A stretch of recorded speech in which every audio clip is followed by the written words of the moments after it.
Hello, Dawn Butler here. I'm going to take you through today how to build cake onto your structure, as I know many of you have been asking.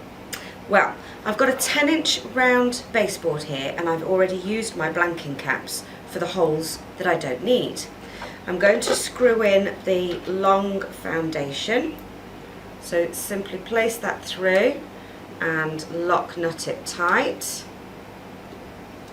like so. Give it a twist. Okay, so that's in there tight. Now, a lot of the carved novelty structures would require these pieces to be in place already.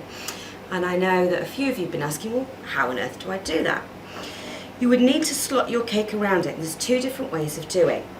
If I just take some cake that I've got here, I'm just going to really quickly split that into 3 layers, okay? I could push this cake now on top. The problem that you have with that, particularly the larger that gets, is that you could force all of that to split.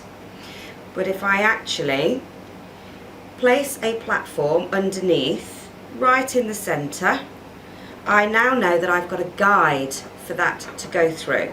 Place my hand on top and that stops everything from splitting. Take off the waste cake, I've now made my hole. It now allows me to slot that in place over the top. I can then layer as I go, so I can fill that with buttercream and the next layer, the next layer, the next layer. Now sometimes you may have it where you've got more than one foundation piece in place. You've got to try and slot it, round it, or you've actually used an angle which goes off in one direction. That's very difficult for getting a nice neat hole. And that is where the brick layer method comes in.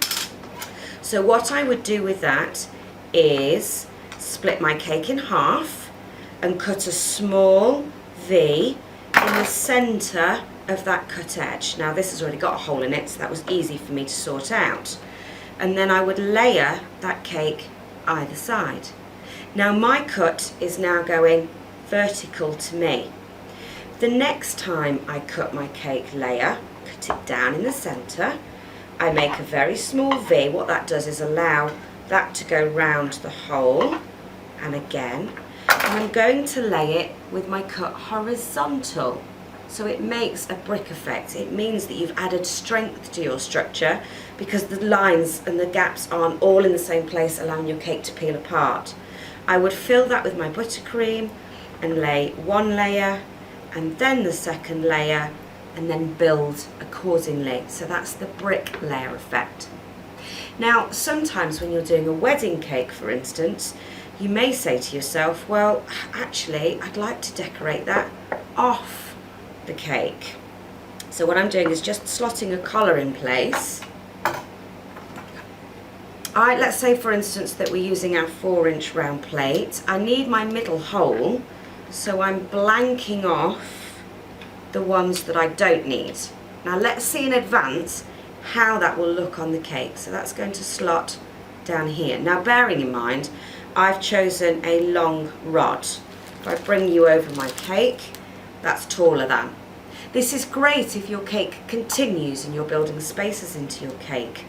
But don't forget to measure the rods that you're using before you place that inside. If that's the top tier of your wedding cake, for instance, you're not going to want that poking out the top. So again, it's really important to measure. But the beauty of cake frame is that joints come and rods come in different sizes, allowing us to perfectly match the height that we need. Now let's say for instance that I want to build this off the cake. Slot that to one side.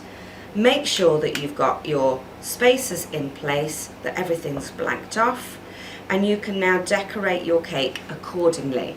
Now it looks like one of my kids has decorated that one because it's nice and flat. You'd make sure that yours was. So our cake has been cut and it's been jam and creamed, and we can even cover that too.